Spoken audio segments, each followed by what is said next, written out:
It's funny to me too because it's like, when I was shooting, we were here and we're in Oklahoma and Tennessee, and people were like, what you're doing is wrong, you're going to hell.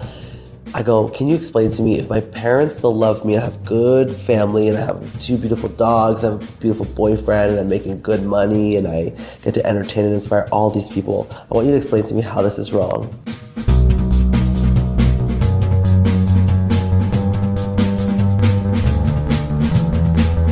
Hello and welcome to Bunny Hugs and Mental Health, a free safe space for people to share and learn from others' experiences with mental health and addictions. I'm Todd Runnebaum, suicide attempt survivor and a recovering substance abuser. Thank you so much for tuning in for another episode. This one is with an incredible entertainer and just a fabulous person.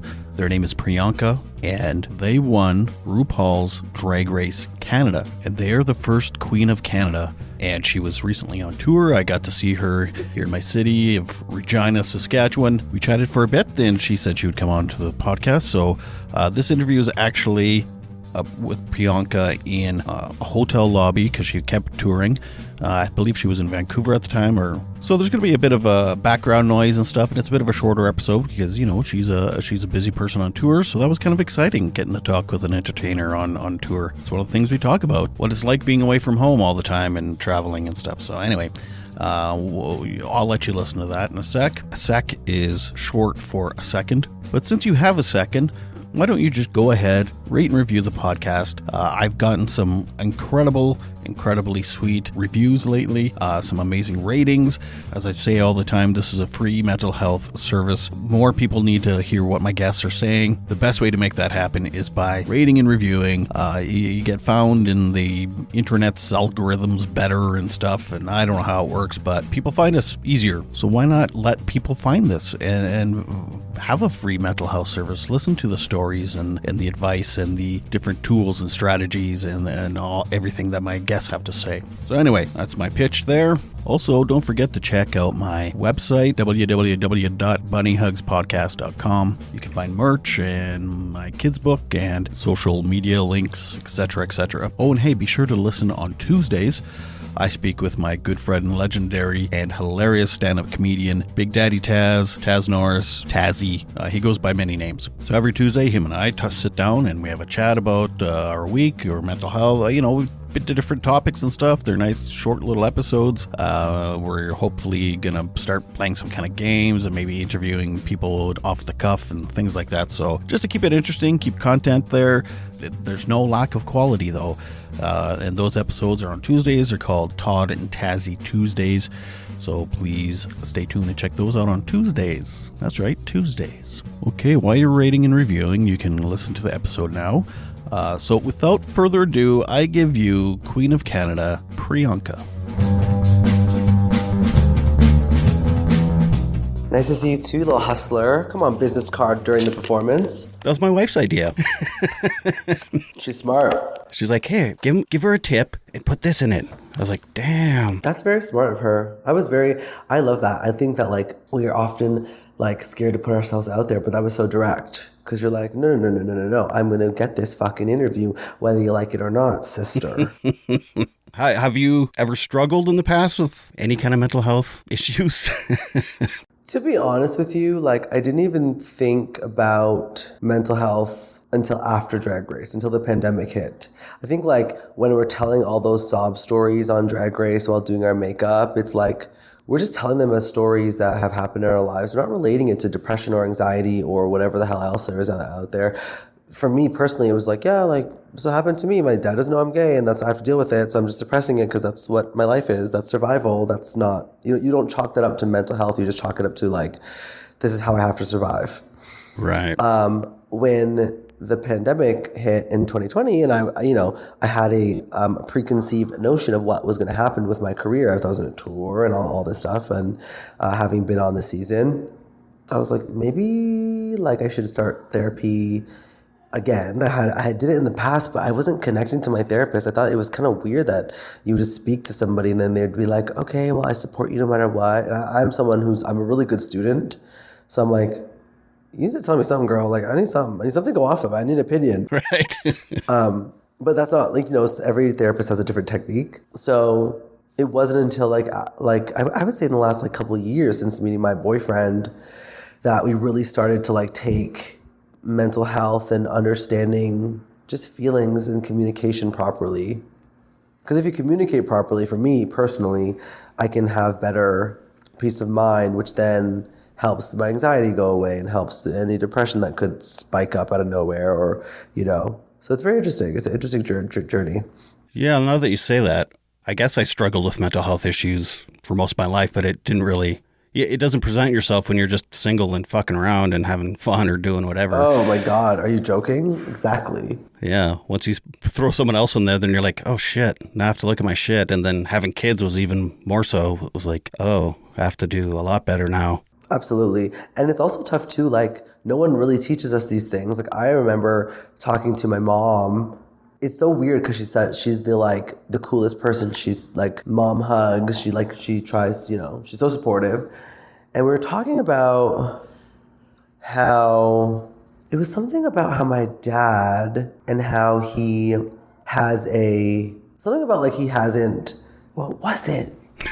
It was that growing up, my dad never knew how to talk to us as children.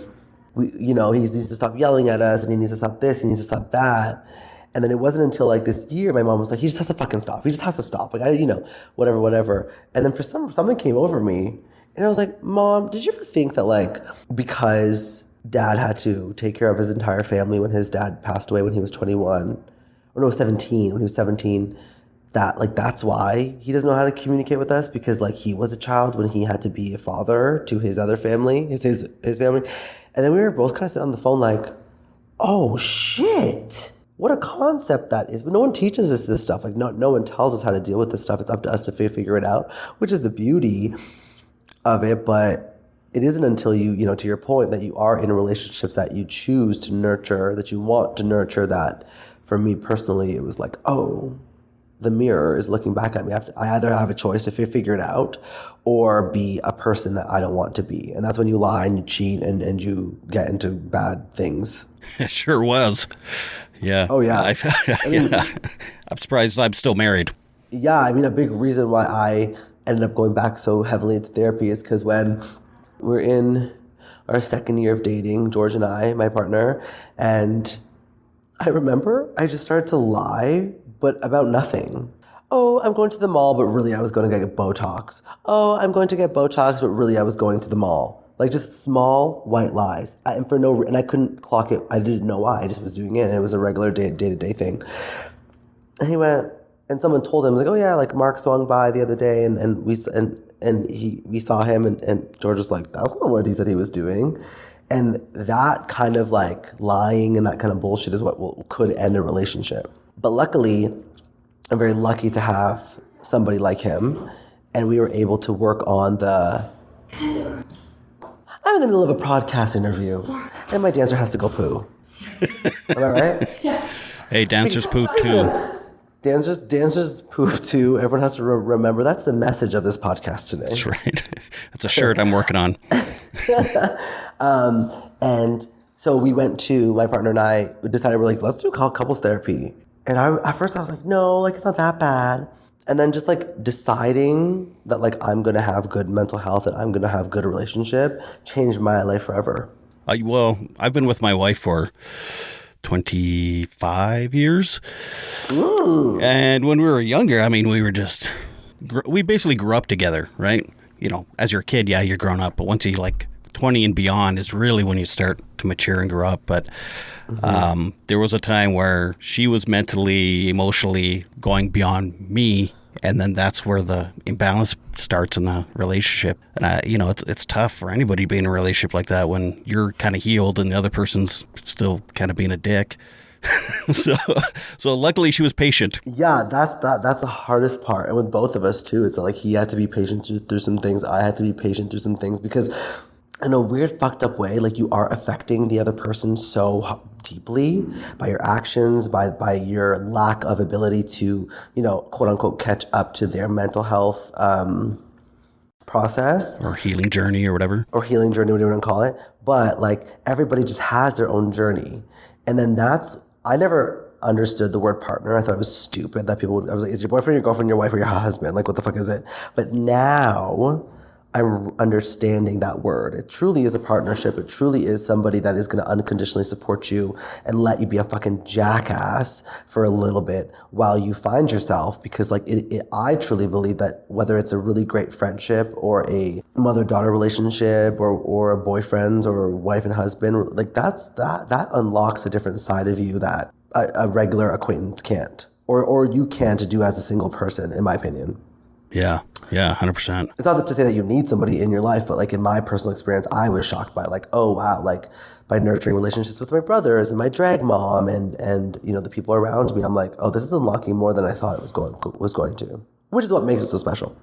During that process, you can look at people like your dad and go, huh, okay, I've healed enough now to like make observations about other people. And I wonder, like you said, I wonder if this is why he is the way he is, because I'm not so caught up in my own shit.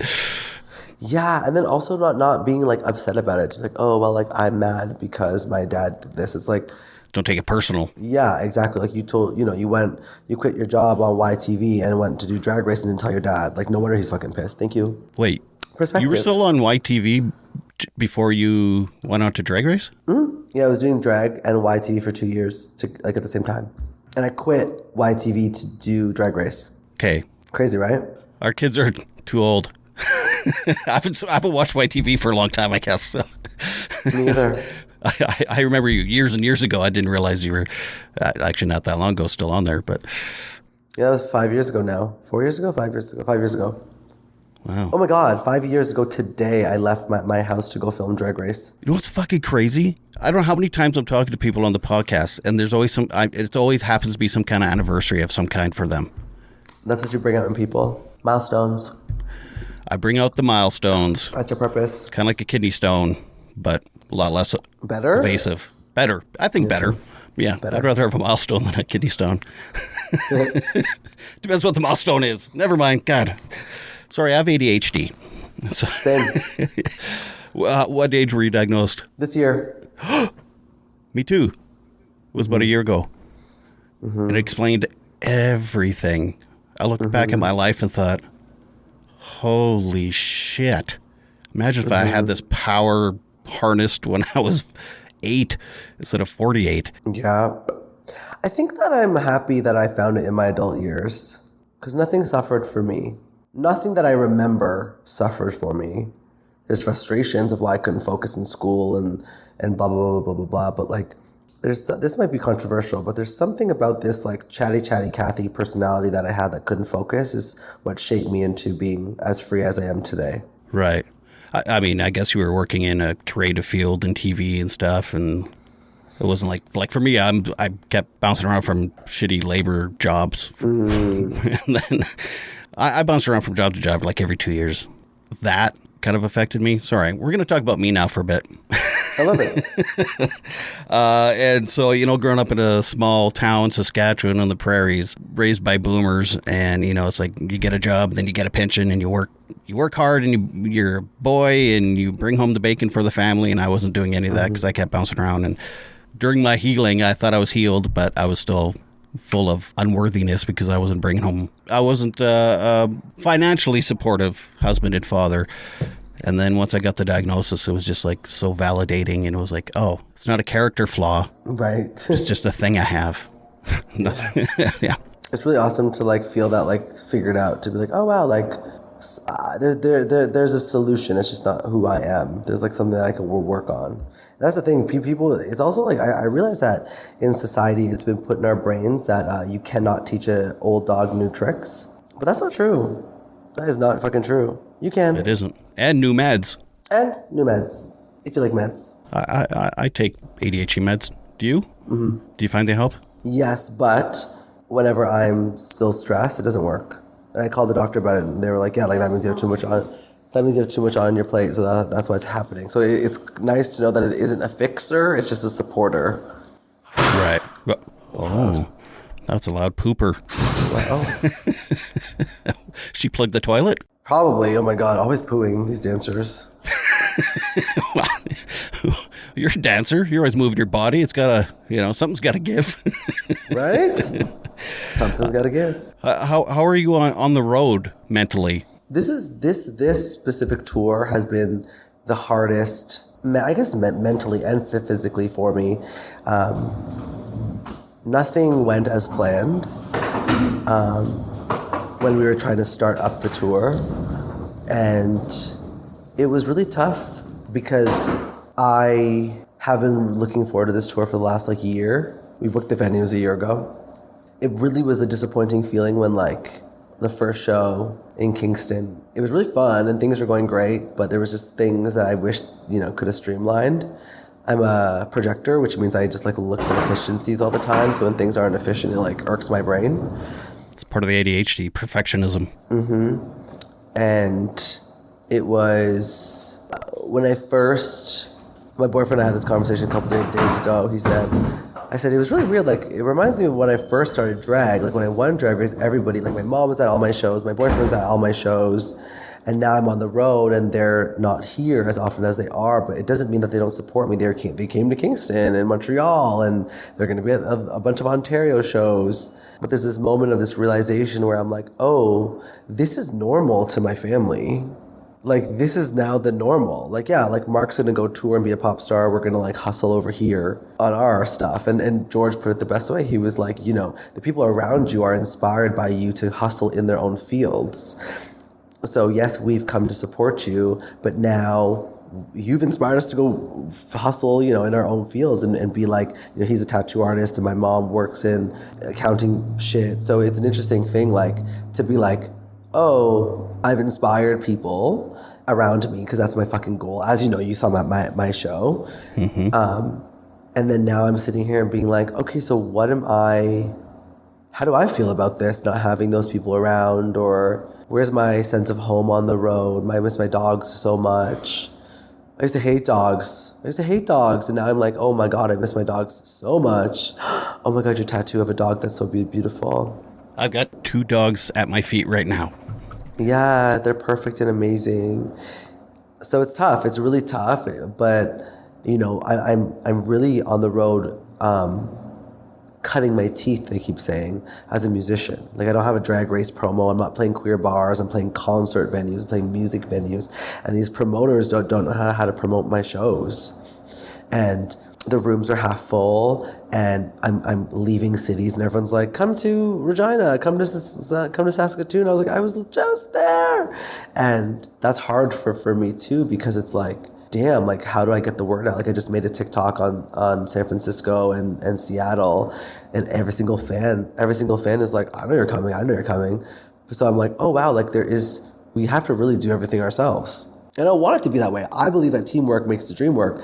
But there's this isolating feeling of okay, so I have to design the costumes while buying the fans to blow my hair, while buying the smoke machine, while making the set list, while I edit all the music videos that you see on stage, while doing the set list, while doing my makeup, while singing the VIP, and it's and it's a lot, and I love doing it all, but it feels very isolating.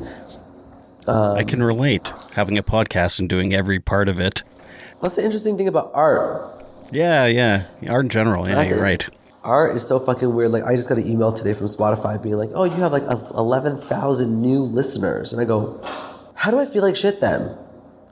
How? How make 11,000 new people have listened to my music in October. And I feel like shit. I need to celebrate this shit. It's the ADHD. I swear to God, I have friends that basically have to pin me down and be celebrate your small wins. Don't be an asshole. This is big. Don't poo-poo it. Don't, you always want a little more. It's all or nothing, right? Yeah, but it's those small wins that keep me going anyway for the next day to get the next small win. And then you look back 5 years and you go, holy shit, it's been 5 years and look where I am. I'm touring in Vancouver. Yeah. Is that where you are? Right now I'm in Victoria. Same thing, right? Same, but different. Same. We took a ferry. We took a ferry here today. I'm on an island. I'm on Turtle Island.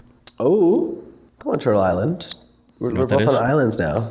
No, let's look Turtle Island. That's what Indigenous people call North America. Really? Yeah. Wow. Well, there, I taught you something. Damn. The more you know. So you are struggling a little bit on the road mentally. I mean, it's like working 24 hours a day when you're touring. I used to play in bands and we'd tour, and it's fun. It's fun. I'm also flying back and forth between Toronto to shoot my television show. Tell me more. We have a show called Drag Brunch Saved My Life, and we were supposed to finish it all before I went on tour, but things got delayed. Normal TV stuff, like no big deal. But now it means after my Chicago show, I got in a van and drove right back to Canada, shot a couple days and flew back to Winnipeg.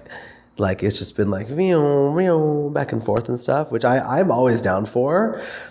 But if the hardest part is this show keeps evolving and changing. So it's like I'm leaving to do another show and then getting back into this show. There's still things that are still getting figured out. So that's the toughest part.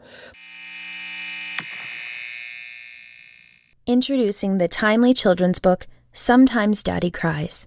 The visually stunning book is told through the eyes of a boy whose father suffers from depression. He sees his dad get sad, rest, and even go to the hospital, all while comparing his father's depression to a physical ailment. Sometimes Daddy Cries is getting rave reviews from parents and mental health professionals alike. One critic has stated, "This is a timely and important book that will help countless fathers and sons broach the subject of depression." An Amazon customer commented, "An excellent book to open up a conversation with a young child about depression in a parent. Sometimes Daddy Cries is available in hardcover and paperback on Amazon.ca and Amazon.com. Push it real good! At GNC, nutrition's not a department, it's a whole freaking store. Get better fuel for bigger gains to sculpt that revenge body and have you feeling like you're ready to push it. GNC spent 90 years perfecting nutrition and protein that literally tastes like cake so you can look like cake. You got goals, you got results. It's GNC, baby. Visit your GNC or GNC.com. Build a routine with Ollie that supports your wellness needs, like getting your daily vitamins and minerals with Ollie's multi-gummies, or keeping your mood upbeat with all the vitamin D in Hello Happy. Give your gut health some support with probiotics, and wake up feeling refreshed after taking Ollie Sleep. Do wellness on your terms. Find Ollie at a Walmart or Target near you or at ollie.com. These statements have not been evaluated by the Food and Drug Administration. This product is not intended to diagnose, treat, cure, or prevent any disease. But I love I think about this year, and I remember traipsing through an airport, my back was so arched, and I was like, oh God, what? And then I literally took a deep breath and I was like, this is the life I dreamed of. Right. I'm doing it. Yeah. It's happening. So I'm like, I can do this. I can do this. It's about finding the right support, and it's about remembering my goal is to entertain people. I love it. I'd do it all over again. Well, you're good at it. We had a blast at your show. Yeah. What was your thoughts on the show? I'm so curious. Amazing. I didn't realize that it was more of a concert than it was a drag show. And I think it was my sister told me that night. Because I was like, why is there a band opening for our drag queen? I was like, I don't know, whatever. Cool. I like bands. Yeah. And then she's like, well, she's performing as Priyanka, as a pop star, not as the drag queen. I was like, oh, shit, I didn't know that. Okay, cool. And it was fucking awesome. She said that? Yeah, she knew. Yeah, she's the one that was her birthday and you bought her the drink.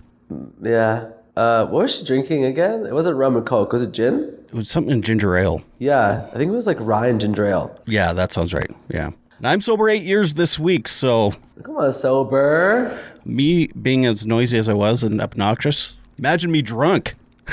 I know. I'm 2 years sober. I found that I found that being sober makes you have more fun. I dance more and I cry more and I laugh more now. Well, yeah, you're not hiding it all behind booze and. It's funny was when I was in treatment, they kept telling me you have to learn how to feel, and I was like, I know how to feel. It made no sense to me. I was like, I know how to feel. I had no fucking idea how to feel. I knew misery. That's all I knew. I didn't know how to feel happy. It was fake happy. It was partying happy. It wasn't like. Yes, exactly. It's different. Yeah, it is different. Was there anything that made you want to get sober? I wanted to get skinny.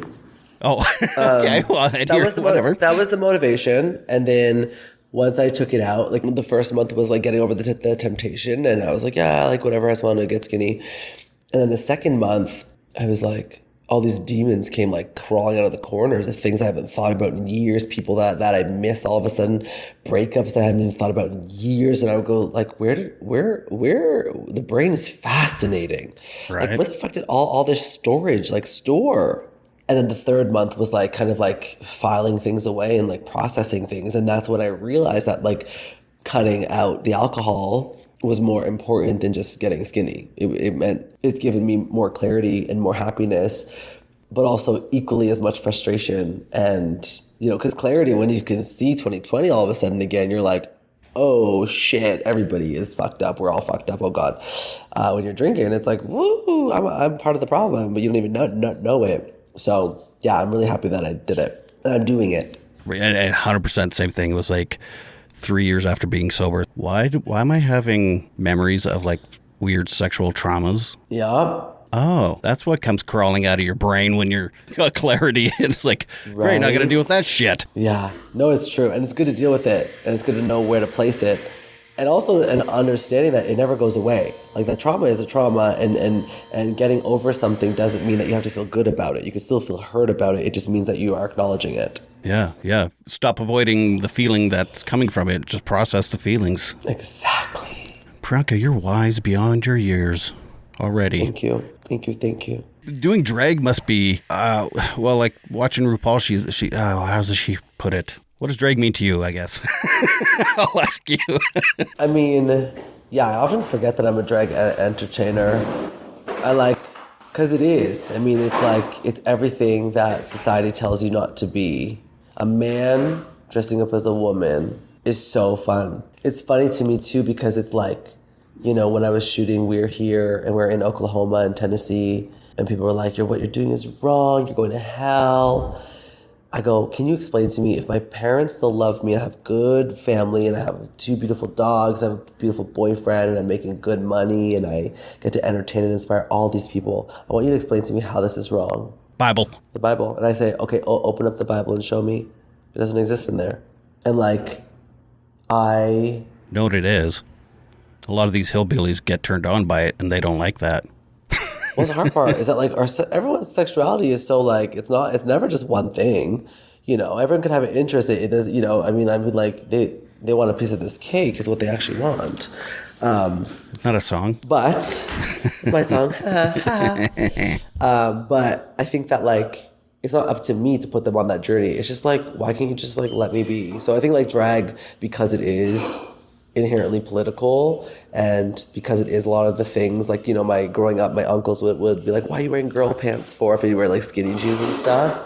It's nice to be able to feel empowered doing it and empower other people. It's really cool. I love it. I almost felt like when I was drinking, before I started my journey, I was in evil's drag. You know what I mean? It was like, well, they call it masking, I guess, but this isn't who I want to be. This is, right. I know who I am and who I actually want to be, and it took getting sober to do that. Like, okay, so a lot of people react badly to trauma or to, you know, emotions and mental health and stuff. Trauma's not your fault, but it is your responsibility. And if you're going to be an asshole to everybody, I have empathy for you, but I'm not going to let you get away with it either. I think that's a good boundary to have. I think it's easy to, you know, there's plenty of conversations I've had with my mom or my drag mom, and there's always like, well, this person did this. It's like, oh, that's because they're blah, blah, blah, blah, blah, blah, blah. And I was like, I know why we treat people like shit. It's because we were treated like shit, or we are now the bully because we were bullied, whatever the case is. But it doesn't mean that it's allowed. Yeah, I'm not going to sacrifice my mental health and emotions. No. Oh my God, no. Especially when I spent my whole life like being the pushover. Fuck that. No. How were you bullied growing up? I was bullied, not severely, but just, you know, it was more micro than it was like getting pushed up against a wall and getting the shit kicked out of me. It wasn't until like now when I started to like discover more of myself and realizing that, like, you know, my 3 friends took me to the playground to teach me how to walk like a boy, and a neighbor called me brown, and that I'm dirty, and that, like, you know, when I, you know, came out as gay and was trying to date boys, all these boys were saying like, oh, I'm only into brown guys, I'm only into brown guys, and I was being fetishized, but I didn't realize, like, it was like all things that I didn't, it's like, that's bullying when you think about it, but I didn't realize it at the time, and now that I'm reflecting upon it, I'm like, oh shit, it was microaggressions, it was bullying in a different way that we don't clock at first. Right, like passive aggressive-ish in a way. Yeah. So are both your parents immigrants to Canada? Yeah, they both came from Guyana to Canada. My mom was 10 and my dad was 21. Oh, so and they met in Canada or they moved? They met in Canada. Okay. My mom, they met when... Oh, yeah, right. My mom your parents didn't marry when your mom was 10. You never know. Well, I guess, yeah. I don't know what the fuck was going on in Guyana back then. Right. But no, they met when my mom was, I think she was 19 and my dad was in his 30s, right? That math adds up, yeah. I have lots of friends with parents that are from outside of Canada, whether it's Korea or whatever. And I know they have trouble with that because they're the first generation Canadian. So their parents, it's like they're straddling this line of Western culture and traditional culture, and their parents put pressure on them, but yet Canadian society puts pressure on them for something else. I don't know. Did you discover anything like that?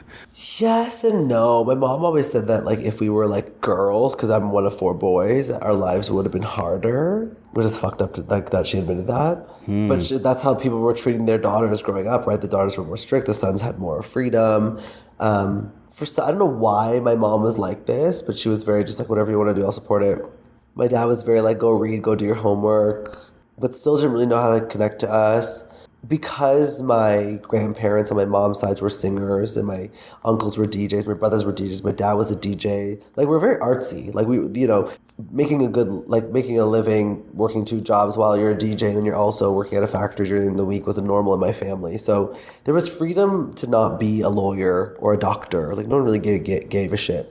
The main goal with my nanny and my nana were always like, family, like, you know, when we're gone, make sure you keep these traditions up, make sure you keep having, because I spent my childhood like hanging out with my cousins. They were my best friends, so like those were the kind of pressures that they put on me in a good way. Those are great pressures. Right. Does the Guyanese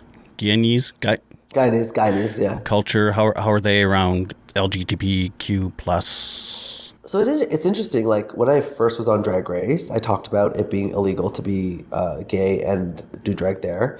They've worked really hard in changing a bunch of laws. You still can't be publicly, like, you can be out of the closet, but you can't, like, show PDA between same sex in public or you get arrested. Jeez. And they just made cross-dressing legal, which means I can do drag in Guyana. I'm performing there in December.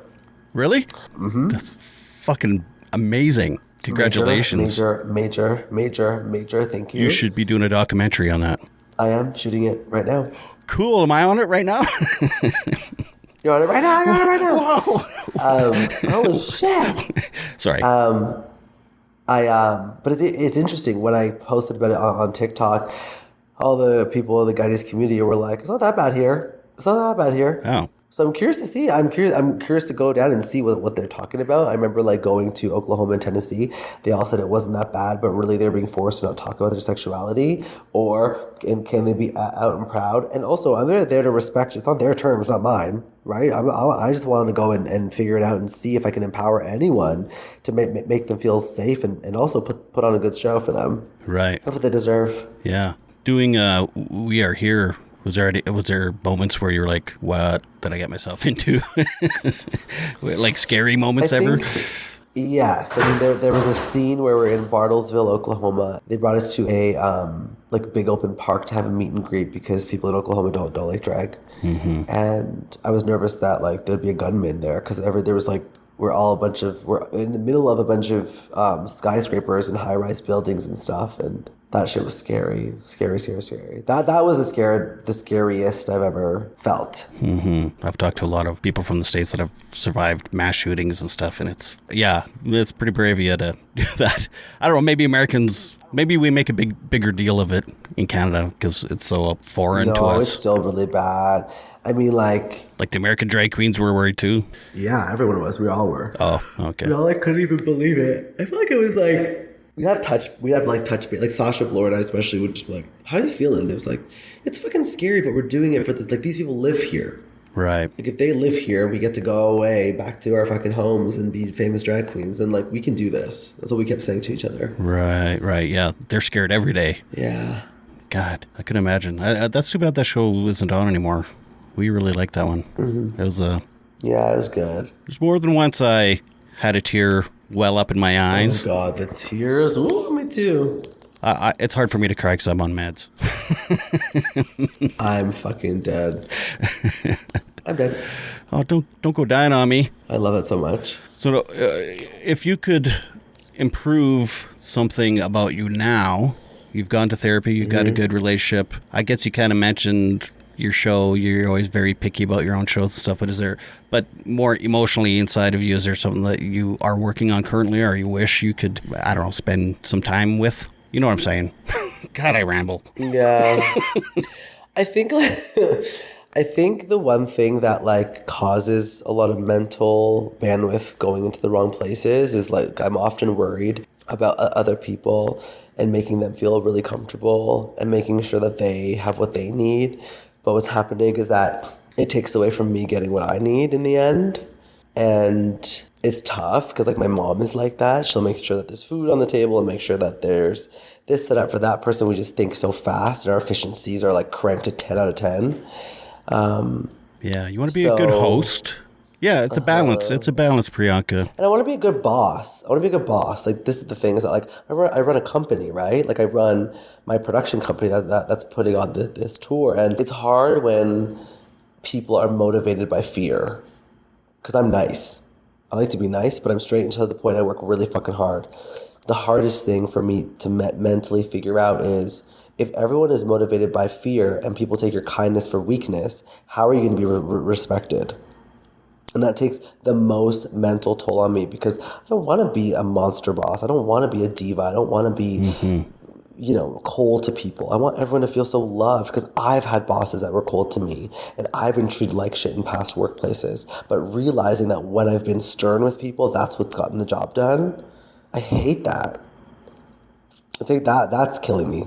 Interesting. Yeah. And the problem is you can't just be one way because everybody's different. Everybody is motivated differently. Some people are just happen to be motivated by fear. That's the only way they get shit done. Other people. Exactly. So then when you do give them the fear, then they feel like they're being picked on. Yeah. And it's like, God damn it, I can't do anything right. Yeah. It's not for the faint of heart. Can't AI just manage us? You know what I mean? Come on, AI. Just chat GPT my problems away. I may have just solved your problems. Yeah. I love you so much. I loved your show. I'm so happy that you came on and you did this. And I'm just so appreciative, and I hope the rest of the tour goes really well.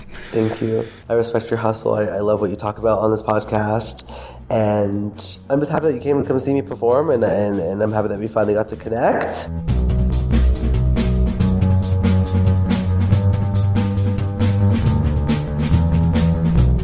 Well, thank you so much for that, Priyanka. You put on an amazing show. You're funny, you're entertaining, you are just a humanitarian of sorts, and just an amazing advocate. So thank you so much for coming on here and speaking with me, setting some time apart from your tour. It is very, very much appreciated. Speaking of appreciated, I would like to say thank you so much to my friend Nicole Hebert. She's wonderful, and she's been a huge supporter of me and the podcast and my mission, and she's just helped me out so much in the last little while here. And to one of my oldest friends, well, she's not that old. It's just, we've been friends a long time. Carey, thank you so much for everything you're doing for podcasts, for me, for my family, for the mission. Thank you so much. We love you so much. Now, as you may or may not know, I'm slowly pulling away from YouTube, kind of. At least I'm not putting up full episodes anymore. YouTube is not really great to talk about mental health on because they kind of want you to censor words like suicide, and it's really hard to talk about mental health openly and honestly, candidly, without using words like suicide. So they either remove the video or demonetize it or try to threaten to shut down your account or your channel or whatever the hell it's called, plus editing video and all that. Yeah, it's just so much more work and so much gear and stuff, and I never intended on having this on YouTube anyways. I will be putting up clips of the different episodes and stuff, but no longer the full episode. So I think the quality of the audio podcast episodes will now be even better. If you're a listener, which most people are, that's good for you, I guess. Stay tuned. I've got more incredible episodes coming up. Be sure to rate and review, please, please, please. And you can also check out my website, bunnyhugspodcast.com. And until next week, please remember to make your beds and take your meds. Bye.